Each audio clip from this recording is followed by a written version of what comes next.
What's up, guys? I'm Chad Barnes, and welcome to the channel. Here, it's all about real car talk, from simple fixes to smart driving tips and keeping your ride in top shape. If that sounds good to you, go ahead and give the video a thumbs up. Hit that subscribe button, and make sure you watch all the way through. There's a lot of good stuff coming. Let's get to it. Again. Needless to say, many will say that hissing is a normal sound that appears when the pressure in the tank equalizes with atmospheric pressure.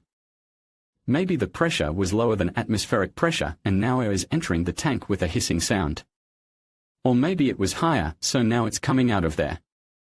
In general, it is partly true, the strange sound appears exactly when the pressure equalizes. But still it is not quite clear where such a big difference comes from and in which direction it is equalized. You won't believe it, but it's all the greenies' fault again. In the glory days when every respectable driver carried a vulcanizer and a piece of raw rubber, nobody cared that a small amount of gasoline could evaporate and get into the atmosphere. Moreover, even vulcanizers could be powered by gasoline and raw rubber was soaked in it. And nothing, somehow we lived. But no. Environmentalists thought that gasoline vapors will kill the planet someday, so it is simply necessary to make the fuel system airtight. And also it is necessary to collect all vapors in the tank in one place, separate gasoline from them and pour it back into the tank. However, here we admit that they offered something clever. At constant growth of gasoline cost, it is miserable to release it into the air, and at least a small part of it, returned to the tank, pleases the soul infinitely. Only the power supply system had to be considerably complicated, which was done a long time ago during the introduction of mandatory environmental standards -2 €. The need to make the power system closed from atmospheric air led to the appearance of new components of the fuel system, a separator and adsorber, which became part of the gasoline vapor recovery system, EVAP. The first one is a separate tank where the foam from gasoline accumulates. That's also where it settles.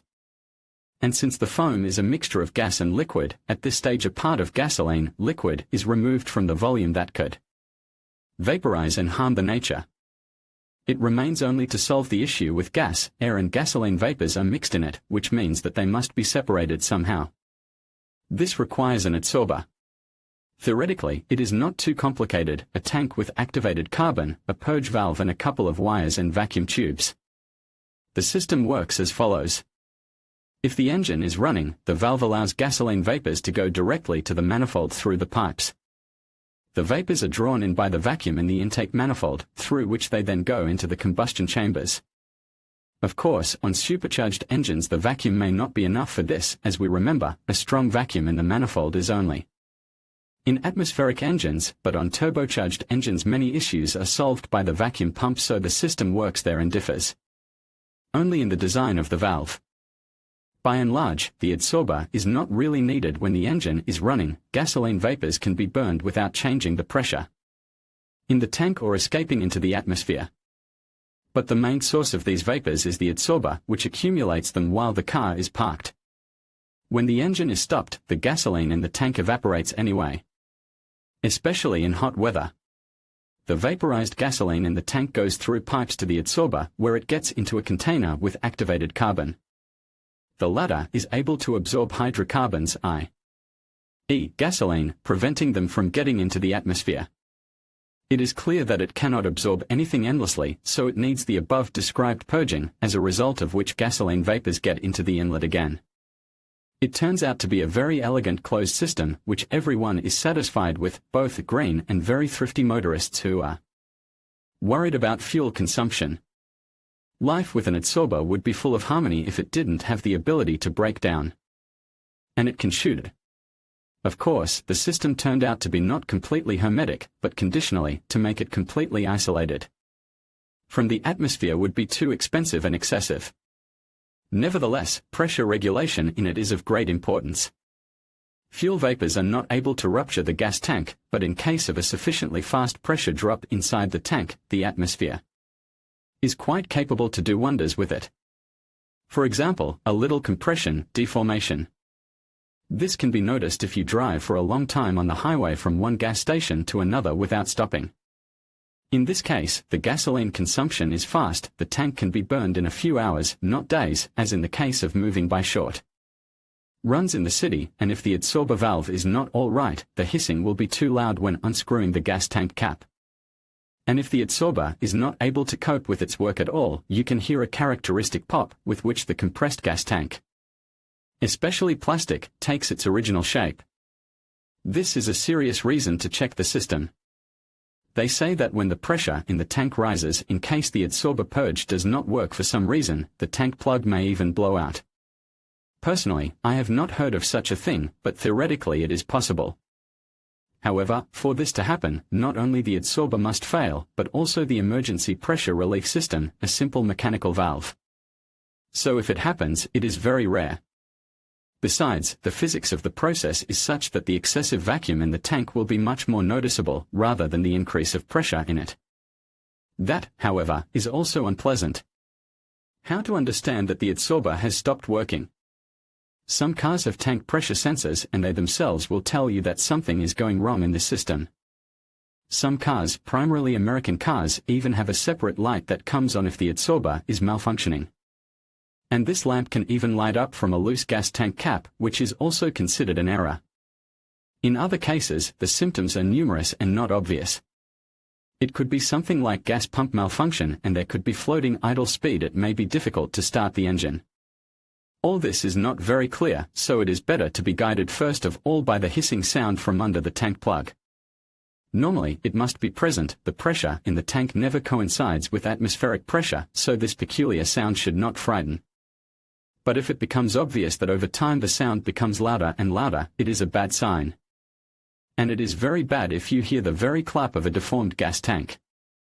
This is a plea for help from the fuel system, which is dangerous to ignore. In some cases, a sign of a clogged adsorber or malfunction of its valve will be the smell of gasoline in the cabin. To be fair, I will note that much more often this smell appears because of worn-out gasoline pump gasket under the rear seat, so first of all it is better to check it. But if it is all right, the adsorber may well be the cause of gasoline amber in the cabin. What to do? The question logically arises, what to do if the adsorber does not work? The first desire is to throw it away. So save on gasoline to save up for a new Granta. It still does not allow. We have a temporary brake in ecology protection temporary brake. You can remove the adsorber, of course, but do not forget that the valve is controlled by the ECU, so you will have to make some changes in the software, otherwise errors will occur. So it is better to go another way to repair the system. Since more often the valve itself breaks, it is enough to replace only it. Well, if the matter is in the adsorber itself, the situation is more complicated. It is not the cheapest part, and since it usually fails on far from new cars, the owner has to think about the feasibility of this procedure.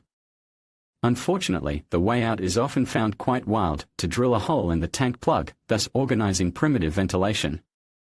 As an extreme way out, it has the right to exist, but the system, of course, will not work anyway, and therefore, the occurrence of associated errors is quite possible. But at least a 2mm hole in the plug can save the gas tank.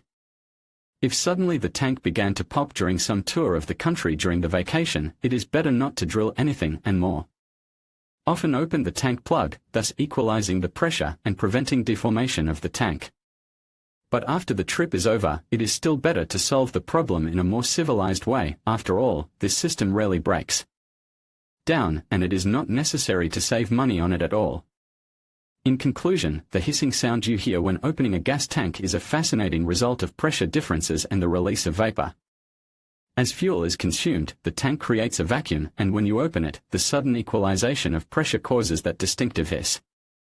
Understanding this phenomenon not only enhances our knowledge of how fuel systems work but also reminds us of the intricate balance of physics at play in our everyday lives.